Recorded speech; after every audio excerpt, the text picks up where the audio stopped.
トヨタが入った時にね、みんなの目がね、喜一郎さんに向いてるんですよね。喜一郎さん、いい、面白い人。で、こっち行ってみよう。トヨタ自動車の社運をかけた渾身の一台、この車は喜一郎さんが本当に作りたかった国産乗用車の初めて実現した形でもあったと思います。やはり必要なものは何かっていうことを考え抜くっていう姿勢ですね、僕は中村さんから学んでいて、今も研究に生かしていると。いろんな車乗って帰ってくるんですよ。で、何が悪かったみたいな話を、感想を聞くんですよ。なるほど。子供に何気に。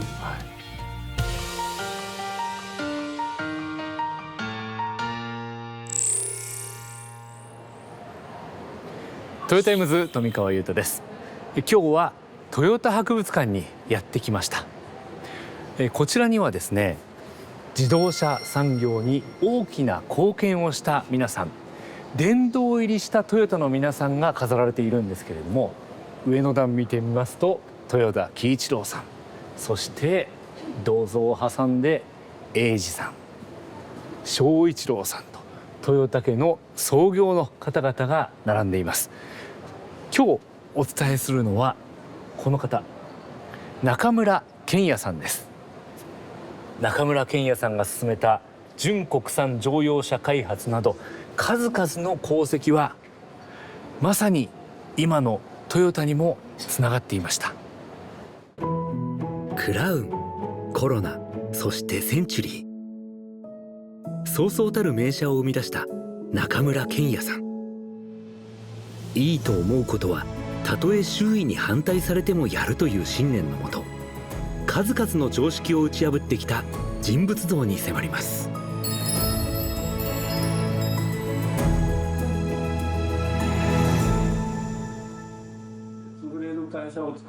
貴重なインタビュー映像が残されていました。1995年、中村健也さん82歳の時です。僕は子供の頃自動車に熱中して、近所のタクシー屋へ行って、そのまま分解して、オーバーホールしてで、それやってるのね、あいつが終わらんって言うと、そこへ見に行って。なるほど。タクシーで見とるわけですね。見てたんで。で、親父に、そのうちに、これが自動車作ってやるって言ってたと。僕は覚えがないんだけど、すごいです。なるほど。1913年、教師の父のもと、兵庫県西宮市で生まれた健也さん。集合写真ではみんなと違い、どこか遠くを見据えた姿が印象的でした。その後、長岡高等工業学校、現在の新潟大学工学部に入学。理工系の基礎といわれる電気工学を学びます。卒業後は外国車の組み立てをしていた会社に就職。しかし意見が対立し退社してしまいます。そんな時に出会ったのが豊田喜一郎さんが書いた文章でした。喜一郎さんが重線系という自動車にいろんなことを書いてみる。喜一郎さん、いい、面白い人。で、こっち行ってみよう。それで、トヨタ自動車という宛名でね、手紙出した。そうですか。そうしたらね、直して3日目ぐらいにソフトアクが来て、それで、すぐ会いたいと言ってきた。その資料はトヨタの本社に今も大切に保管されていました。企業資料室に来ました。トヨタの歴史、人物の歴史を知るのはこの方だろうなと思いまして、布垣さん、いつもありがとうございます。よろしくお願いします。ここにも中村健也さんからご寄贈いただいた通称健也文庫がございます。どうぞ。いいですか。はい。よろしくお願いします。こう入っていくと一番ね、目につくところに中村賢也文庫ってはいあるんですよね。個人からご寄贈いただいたレベルとは思えない量がありましてですね、おお、すごい数。はい、この今は合本されていますので、整然とこう綺麗にまとめておりますけども、まあ本当元はこの生の本のままいただいたものがここに整理されて置いてあります。賢也さんは自宅に1万冊もの書物を所蔵していたそうです。そしてトヨタ入りを決めた貴重な雑誌がこちらです。中村賢也さんからご寄贈いただいた流線形という本になります。1937年トヨタ自動車工業が設立された年に発行された広報誌流線形。喜一郎さんは流線形に何度も文章を寄せ、日本人の手で乗用車を作り、日本に自動車産業を根付かせる必要性を訴えていました。これを読んで賢也さんがトヨタ入りを決めた。はい、へえ。そうですね。国産の、乗用車事業を本当に本気で始めたいというふうに思われている思いがここにあって、はい、でそれを読まれた賢也さんが単にその事業の素晴らしさだけではなくて、本当に喜一郎さんの誠実な文章の人柄にも触れられて、はい、ここだったら自分がやりたい仕事ができるんじゃないかなというふうに思われたみたいですね。こういうものに触れていて感じるのが、喜一郎さんの考え方と中村賢也さんの考え方にちょっと共通するものを感じているところがあって、はい、何かやっぱり原理原則で考えてらっしゃるなっていう感じがするんですね。こうあるべきじゃないか、こうしないとこれからダメなんじゃないかっていうふうな問題意識から、それをもう真正面からどういうふうに解決していくかっていうふうなことを取り組んでらっしゃるっていうところにおいて、なんか少し共通な感じを感じるところがあって、おそらくなんかそこに中村賢也さんもシンパシー感じられたんじゃないかなと思いますね。賢也さんは喜一郎さんの印象をこう語っています。それで入った時にね、みんなの目がね喜一郎さんに向いてるんですよね。それが非常によくわかる。なんか親父さんっつって熊に似てるという、北海道で熊のことを親父さんって言うんですけど、そういう感じのところがあってね、熊に似たような、ね感じと、それから親父さんというのは少し親しみを込めるという、それから恐れもあるというように、だから本当にこの人で持ってるんだなという印象なんですね。喜一郎さんに惹かれ、1938年9月にトヨタに入社した賢也さん。これはその頃の工場を撮影した貴重な映像です。当時生産されていたのはほとんどがトラックでした。一台一台手作業で組み立てられ、車作りはまだ手探りの時代でした。そして賢也さんが入社した2ヶ月後、月2000台の生産を目指し衣工場が稼働します。賢也さんはボディなどを作る車体工場で車の性能を上げるための溶接機などさまざまな設備の製作に取り組みました。必要なものは自ら研究し生み出すというものづくりの精神。その代表ともいえるのがフレームを作るための2000トンのプレス機です。高さおよそ10メートル、総重量216トン。1941年、住友機械の協力を得て製造を開始。10年がかりで完成にこぎつけたのです。伝説のプレス機はこちら武部タイランドさんで、今も現役で活躍しているというんです。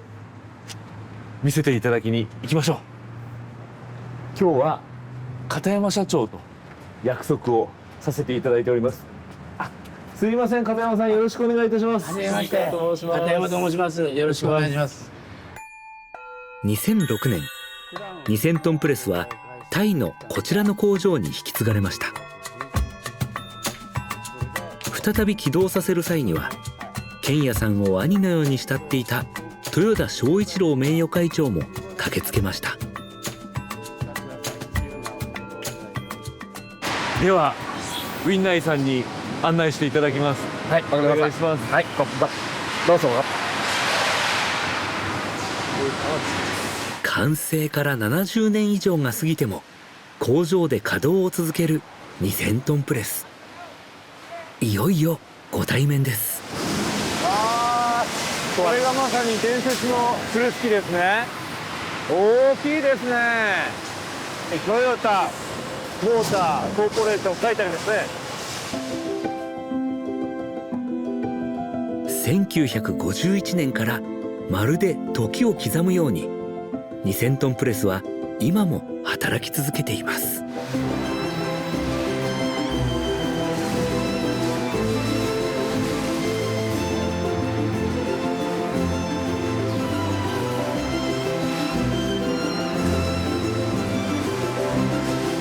この工場の中にある機械の中でも一番古いですか？ใช่ครับถูกต้องครับถูกต้องครับเป็นครอบครัวเราคนแรกเลยครับウィンナイさんのおじいちゃん。そうですใช่ครับใช่ครับตัวผมเองก็เข้ามาทำงานพร้อมๆกับตั้งเครื่องจักรนี้เมื่อ17 ปีที่แล้วครับด้วยความเป็นคนในครอบครัวเราอะนะครับเราก็อยากให้คนในครอบครัวเราเนี่ยอยู่กับเราไปอีกนานๆเป็น100 ปีนะครับ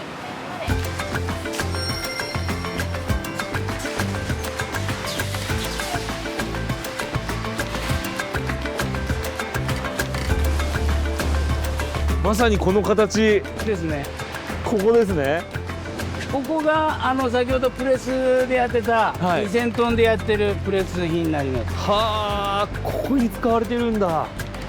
今もかなり重要な部分ですね、ここは。まあこれはもう保安部位っつうんですか、はい屋台骨みたいな形ですよね。見えないけどもはい車になるとっていうイメージです。2000トンプレスをはじめ車体工場で生産技術を改善してきた健也さん。しかし主力は相変わらずトラック。乗用車は外国製のものでいいという声まで出始めました。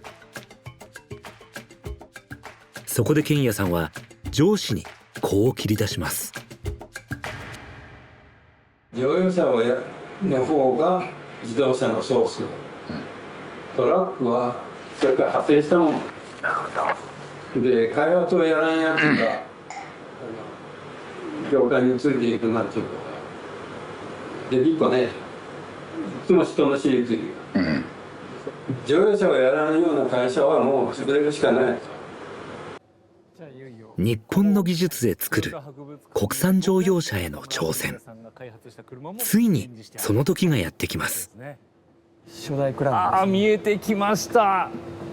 こうやって見えてくるのってやっぱね、かっこいいですね。代表する車、はい、今にも続くクラウン。そうですね、はい、1955年に始まったクラウン16代の初代ですね。はい、今見てもかっこいいですね。1955年に発表されたトヨペットクラウン RS 型。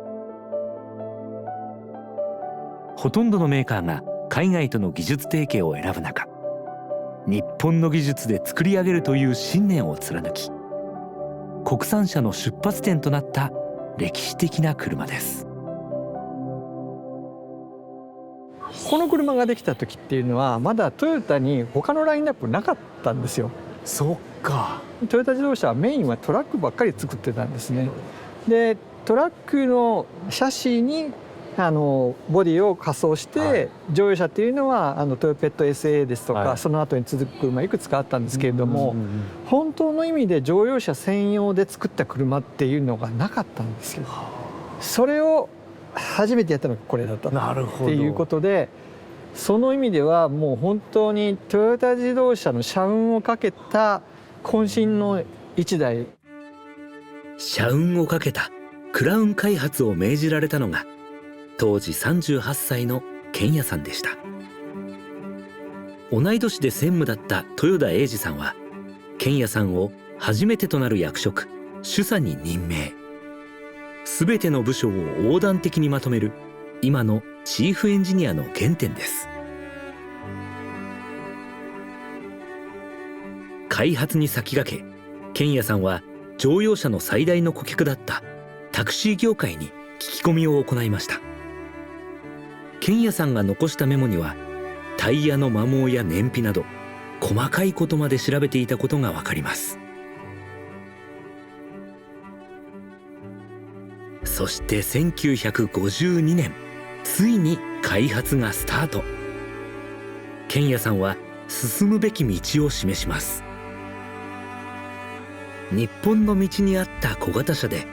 燃費が良く最高速度は時速100キロ。健也さんは初代クラウンに時代を先取る多彩なアイデアを注ぎ込みました。観音開きはタクシー業界の要望を聞いたというふうなことで、はい、当時はタクシーに助手席に本当に助手が座っていて、お客様が乗り降りされる時に素早く降りてドアを開閉してたっていうのがありますね。はあ、いやー色もいいですね。この内装なんかも結構先進的なことをいち早くやっていて、はい、で例えばインストルメンタルパネル、これ金属のキャストでできてまして、でこのドアからドアトリムここにつながるような造形になってるんですね。本当だ、すごく一体感がありますね。はい、今でもこういう処理をやりますけども、はい、こんな時代にもうすでにやっていたっていう。で我々の大先輩でもある、はい、岩田博さんという、デザイナーがこれを担当されてたんですけれども、はい、語られていたのが、はい、このルーフの薄さですね。ここを非常に薄く作ったことでこのグラスエリアが非常に広く取られてるんですね。そのおかげで非常にこのキャビンが非常にモダンな構成になっていて、そのおかげでこの初代クラウンが7年間の長きにわたって販売し続けることができたんじゃないか。古臭く見えなかったんですね。なるほどね。ただ最初から全てがうまくいったわけではありません。乗用車用に設計したフレームは走行試験にも耐えられませんでした。観音開きなどさまざまなアイデアにも設計の見直しを求める声が相次ぎました。そこへ追い打ちをかけるような出来事が起きます。喜一郎さんの訃報です。喜一郎さんの死後2ヶ月は何も手につかなかったという健也さん。しかし日本人の手で乗用車を作るという喜一郎さんの意思を継ぎ再び走り始めます。3万キロを超える走行テストを行い次々と浮かび上がる課題を乗り越えました。この車の一つの大きなポイントは、はい、サスペンションなんですよ。サスペンションなんですか？はい、今に続くクラウンの乗り心地の始まりと言ってもいいと思うんですけれども、はい、当時は舗装道路がほとんどなかったので、いかにその荒れた路面を、スムーズに走るかっていうこと、それを可能にしたのがサスペンションの改良です。2枚ならこう分かります。この板バネのサスペンションっていうのは当時その悪路を耐久性を持ってこう車を支えるという意味では非常に優れた構造だったんですけれども、はい、難点は乗り心地の悪さだったんですね。で普通の板バネは5枚とか6枚という何枚もの板を重ねることでその強度を保ってたんですけれども、そうすると板同士の摩擦でどうしてもその滑らかな、サスペンションにならないということで、ここに込められている技というのは、それを最小限にとどめるということです。3枚にしたということですね。でこの3枚にするということが並大抵なことではなかったようで、東京大学の生産技術研究所と共同開発して、薄くても耐久性のある、板バネを開発して、こういったものを実現したと。面白い。しかもフロントはもうすでにダブルウィッシュボーンサスペンションと今でも使っているような仕組みが入っていまして、独立懸崖にしたことで非常に乗り心地が良くなった。でそしてその日本の国情にあった燃費のいい車を作るという意味で、その意味でもこの車は喜一郎さんが本当に作りたかった国産乗用車の初めて実現した形でもあったと思います。開発から3年、日本の最新技術が結集したクラウンが完成。社名クラウンは喜一郎さんが生前に名付けたものでした。初代クラウンは朝日新聞の企画でロンドンから東京までの5万キロを走破。さらに日本車としては初めてとなる海外ラリーにも挑戦しました。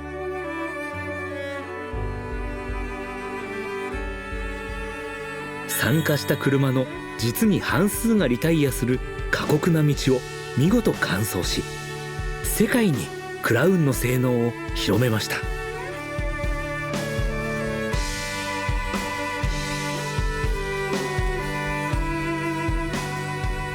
その後も1957年に初代コロナ、1960年に2代目コロナ、1962年に2代目クラウン、1964年にクラウン8、そして1967年にはセンチュリーと、トヨタを代表する車を主査として世に送り出しました。健也さんの車作りの根底にあったのが膨大な知識と未来を見通す洞察力だったといいます。この内燃機関という本が本当に初期のものからありましてですね、この内燃機関という本1937年なんですね。でこの1937年ようやくトヨタ自動車が創立して事業を始めるかという頃ですけれども、ご覧いただくと自動車だけではなくて航空機、船舶その他ということで、ありとあらゆるエンジンの情報を集めてるんですけども、トヨタの会社ができるくらいのさらに先の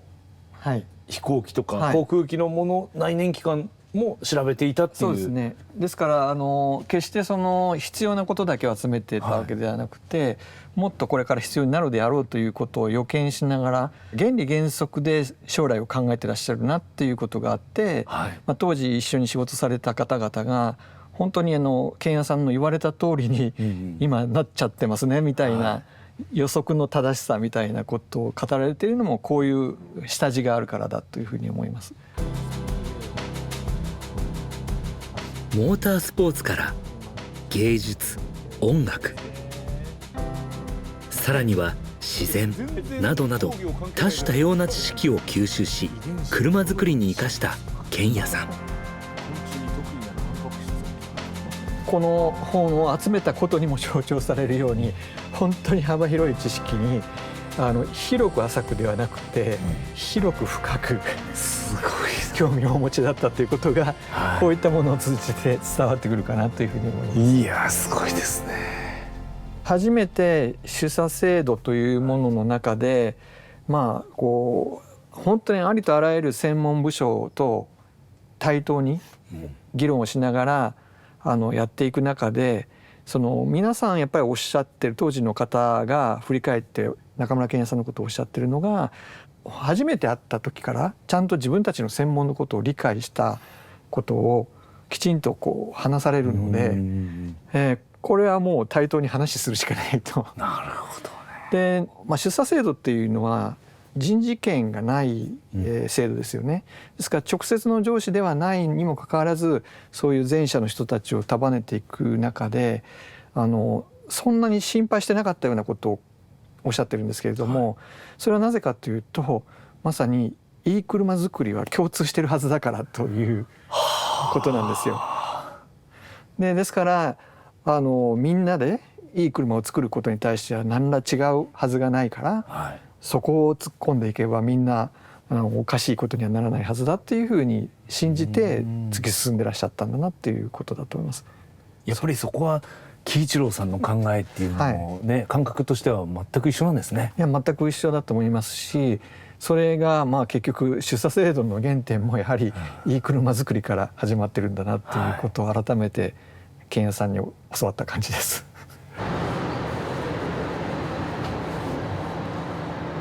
中村健也さんのことをもっともっと知りたいと思いまして、実は今日ご子息と待ち合わせをさせていただいております。すみません。おはようございます。よろしくお願いします。今日はすみません、わざわざお越しいただきまして。中村です。よろしくお願いいたします。身長といい、お顔といい、遺伝を受け継がれている感じがねしますね。よく言われます。今日はこのトヨタグループ間で待ち合わせをさせていただいたっていうことは、この中に貴重な健也さんにまつわるものがあると。はい、そういうことですね。はい、いいですか、ご一緒させていただいて。お願いします。すみません。失礼しま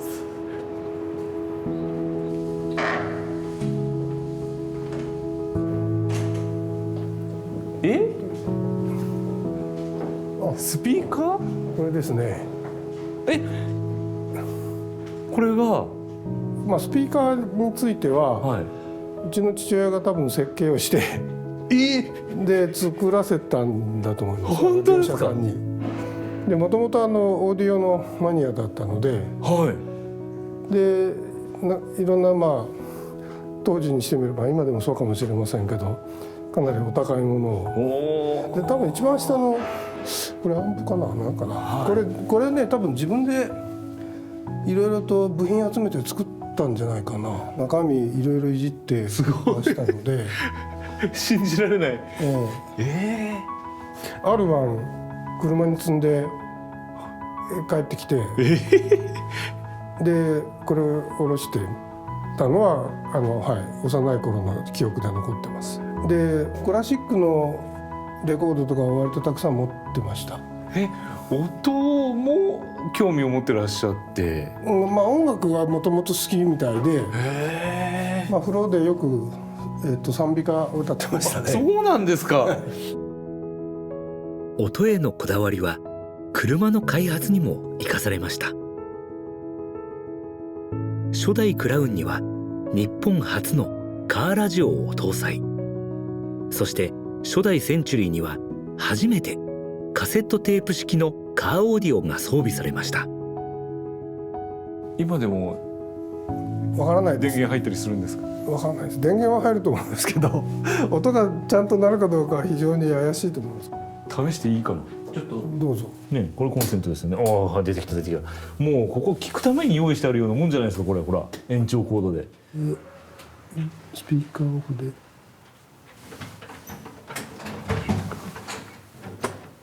ダメだな、これ死んでるな。聞こえないか。手で回す。何か健也さんと車にまつわる思い出っていうのは。仕事からだと思うんですけど、いろんな車乗って帰ってくるんですよ。僕が小さい頃はクラウン乗ってて、クラウンも代々変わって乗ってたんですけど、そのうちたまにはシボレー乗ってきたりマスタング乗ってきたりするんですよ。サンダーバードとか、乗り比べしてるんですよね。それはある意味マスタードライバーみたいな今の明夫さんの。そうですね。だから親父はいつも帰ってくるのが、僕らの小さい頃でも大体8時半とか9時ぐらい帰ってくるんですよね。で、会社で仕事してる時もあるんでしょうけど、なんか車乗り回してる時もあるみたいで、で自分でなんかいろいろ感じながらその後の車の開発に役立てたみたいです。でサンダーバードかなんかだったかなで帰った時にたまたまそれで親戚が西宮に行ったのなので行くことになって「お前乗ってけ」って「行くぞ」って言って乗ったんですけど車酔いしたんですよ僕が。で戻しちゃって車も汚しちゃったんですけど、あんまりそれに対しては別にギャーギャー言ったわけじゃないんですけど、で何が悪かったみたいな話をするんですよね。だから車乗った時の感想を聞くんですよ。なるほどなるほ子供に何気に。で僕は乗り心地なんかあんまり気にはなってなくて、乗った時の匂いが嫌いだっつって。で実はクラウンだったかな、クラウンかなんか乗った時もこの車の匂いは嫌だっつって。でこの匂いを嗅ぐだけで酔いそうだっていうようなことをまあ子供ながらに勝手なことは言うわけですよ。純粋な感想ですもんね子供の。でもそういうのをどうも参考にはしてたみたいですけどね。あ、すごい。じゃあ剣屋さんは家でもやっぱり仕事のことを考えてるっていうイメージが強いですか？そうですね、仕事のことっていうか多分本人あんまり仕事だと思ってないかもしれないんですけど。思ってないけれども仕事につながる趣味？ちょっと表現が難しいですけどね、だから本を買ってきて、やっぱり分からないことがあるとあの人は本を買ってくるのが好きで、本屋によく行って紙袋に2つぐらい買ってくるんですよ。すごい。でじゃあ読んでるのかっていうと僕の目にはただ積んでおいてあるようにしか見えないんだけど本人は読んでる仕事でも何でも一つのことをやろうとした時に分からないことがあると調べに行くんですね。そうするとその関係の本を買いに行くんですよ。でその関係の本を読み出すとまた分からない言葉とか分からない話が出てくるのでまたその関係の本を買いに行くんですよ。でそれがつながるので一つの問題にぶち当たると本を 2,3 冊買ってセットで買ってくるんですだから。でじゃあ全部読むのかっていうと他のことは分かってるからここだけ読めばいいんだって言って買ってくるんですよ。めちゃくちゃ効率悪いんですけどでもそういうことをやってるから本がどんどん増えて、あと新聞もたくさんあるんですよね。で新聞はあの人1年間ずっと積んでいくんですよ。だからすごい高さになりますね。食卓があって、父親は一番奥に座るんですけど横に積んでいくんですよ1年分。で邪魔でしょうがないんじゃないですか。で邪魔だって言うと後で「いや読むからいいんだ」って読んでないから積んでるんだろうって思うんだけど読むからいいんだって言って。でそれも朝日毎日日経名古屋タイムスすごい4つ取ってたかな4つも取ってるんですよ。だけどそれをね暮れになると流し読みし始めるんですよ。で結局言ってたことが1年経ったらどうなってたかっていうのをそこで見返すみたいな。振り返ってらっしゃるんですか。で4紙も取るのはそれぞれが言ってることが違うから一つの情報にとらわれないようにするというような意味合いだと思うんですけど、素晴らしい。でその時に龍二さんも理系の道に進みトヨタグループの愛信に入社。エンジンの冷却部品などの研究開発に携わりました。条件でいろいろ動くんだみたいな話をいざ愛信に入るってなった時に同じ技術屋として進む息子に対して何かこうアドバイスだったりとか。図面をパンと見た時に、どこに問題点がありそうだとかどこが弱点だとかそういうのがパッと見た時に分かるようにならないかんぞみたいな感じですそれはレベル高くないですか、新入社員には。ね。いやまあ新入いやそれはまあ多分将来に向けてだと思うんですけど、それでもなんとなくはそうだなって思ったんですか。いやそれはそれはねある意味手抜きじゃないですけど、図面一つ製品一つ作るのに図面って部品レベルからたくさんあるじゃないですか。全部1から10まで全部こまめにずっとやるようななんて言うんだろう能力とか時間とか、それは必ず制約が出てくるじゃないですか、仕事ですから。そうですね、当然。でそうすると結局は自分が設計したり自分が関わってるうちにそういう弱いところとか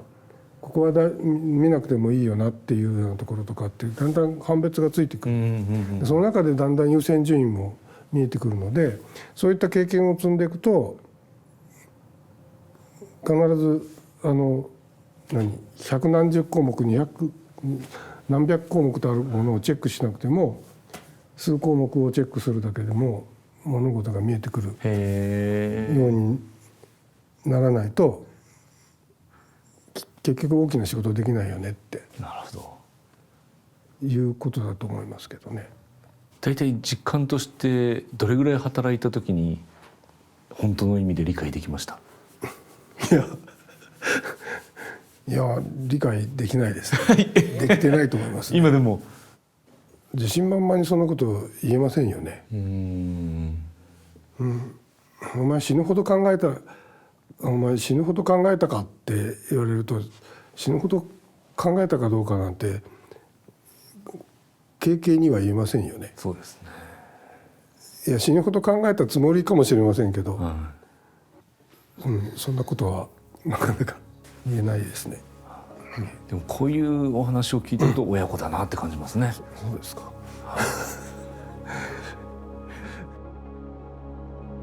健也さんは50代で新たな挑戦を始めます。トヨタの従業員に技術を伝えるために作られた技術継承ガレージにその挑戦の功績が展示されています。よろしくお願いします。よろしくお願いいたします。ガスタービンですね。その通りです。はい。いいですか。ちょっと見せていただいて近づいても。はい、どうぞ。健也さんが挑んだのは車用のガスタービンエンジンの開発です。ジェット機などで使われるガスタービンは小型・軽量ながらも高出力で水素やアンモニアなどさまざまな燃料が使える利点があります。通常のエンジンの場合はガスタービンエンジンで回転力を作り出してタイヤを回します。わかりやすいですね。はい。で中村さんが開発された技術、これがシリーズハイブリッドという世界で誰も考えつかなかったものを、実現したと。でガスタービンを回すということは一緒なんですけれども、このガスタービンエンジンで発電機を回して電力をバッテリーに貯めます。でその電気でこのモーターを回すことによってタイヤを駆動するというのがこれシリーズハイブリッドという名前なんですけど、これ中村さんが考案したシステムになっています。でこれ何が嬉しいかと言いますと、ガスタービンエンジンというのは、回転数を上げれば上げるほど燃費が良くなるという特徴があります。言い換えるとこの回転数が低いところは、燃費が悪いということになって、車の場合遅く走ったり速く走ったりとする、必要がありますので、できるだけ燃費を上げるべきだというところに立った時に中村さんが考案したのが、このハイブリッドシステムで得意な燃費がいいところはガスタービンで発電して走ると。で一方で低速域ゆっくり走りたい時はバッテリーで走らせることによって全ての領域で、燃費を、いいものにすると。今我々あるからね、なんとなくこうやって見つかったんだと思いますけど、ゼロからここを生み出すってすごいことですよね。今の世代にとってはもう当たり前の発想になってますが、それを起点になったアイデアを考案した、そして形にしたっていうところですね。新しいものをやろうとするとなかなかいろんな弊害がありますけど、その弊害を多くかなりあったと思いますけど突破して本当に形にしたっていうところが非常にすごいかなというふうに思います。実際にガスタービンハイブリッドはトヨタスポーツ800に搭載され、1977年の東京モーターショーに出展されました。高い評価を得ましたが、当時はバッテリーの性能が悪く実用化には至りませんでした。しかし20年後、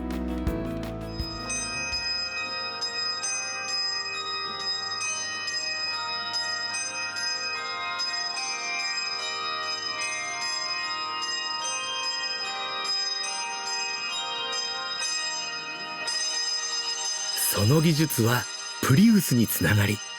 世界初の量産ハイブリッドカーが生まれました。そしてガスタービンも研究が続けられています。ガスタービンで発電してバッテリーモーターを駆動させるというのは全く同じで、今やっているのはプロペラ、要は飛行機を動かそうということで現在は取り組んでおります。ガスタービンは高出力で小型軽量かつ何でも燃えるという、今灯油と、水素まで燃えちゃうんですけど、こういった特徴を生かして今この航空機を我々の方では研究して飛ばそうと、重たいものも運べるでかつ遠くに飛べるというものがおそらくガスタービンじゃないと僕らはできないというふうに考えて、中村さんのようにこだわりを持って研究をしております。もうね、技術屋の目になってらっしゃいます。すごくもう目がキラーンとして。改めてこうやって説明してもらえると、いやちょっと、目覚めるものがあるというかね、好奇心をもうくすぐられてますね。技術を受け継ぎ研究を続ける南さん。健也さんから学んだことがあるそうです。中村さんってこのガスタービンに当初こだわりがあったっていう方ではないというふうに聞いています。それ自体すごくびっくりしたんですけど、ガスタービンにこだわりがあったというよりは本当に必要なものは何か、それにこだわった方、で結果としてガスタービンになったというのが中村さんのこだわりであったと、そのこだわりがあるからこそ、ハイブリッドシステムもガスタービンだけじゃダメで必要なものは何かと考えた時にバッテリーと組み合わせてハイブリッドを発想したっていうのは、やはり必要なものは何かっていうことを考え抜くっていう姿勢ですね、やはりそこが必要だということを僕は中村さんから学んでいて、今も研究に生かしているというような、今になります。いつか中村健也さんを超えると自分が思いますか？願望としては超えるつもりで頑張りたいです。中村さんは、センチュリーであったり数多くの車両を手掛けてきましたけど、私はガスタービンと航空機、その分野で中村さんのような存在、さらにそれを超えるような、発想で、新しいものを世の中に提供したいと思います。こういう力強い思いも受け継がれてるっていうのはなんか嬉しいですね。嬉しいですね。健也さんも今の聞いて喜んでますかね？と思います。ああいうこわもてなんだけど、若い人と普通に議論をしたがってる、どんな若い人のことでも正しければそうかってきちんと納得をできる人なので、技術に関してはとにかく真摯に向き合おうっていう、そういう考え方が持ってたみたいなので、もう拍手を持って迎えていると思います。どうもありがとう。やりがいありますね。僕も後輩に優しく楽しく接したいと改めて思いました。幼い頃から大好きだった車への思い、その純粋な気持ちを追い求め続けたのが車作りへの原動力だったのかもしれません。人に物を売るのは、信念を持っているということは、自分の心でいいと思うものを作りなさい。絵描きが自分の絵を描いて売るのと同じなんです。どんな絵描けば売れますかと言って、で売れ筋の絵なんていうのを見ながら聞いてきて、はい書いたらね「お前看板描くか」と言われる、絵描きだと言ってくれない、そりゃそうですね。だから自動車だってね、主査がもっと見識を持って俺の車という車を作って、自分の欲しいものを作って、それが当たらんようならお前は主査には向いてないから。なるほど。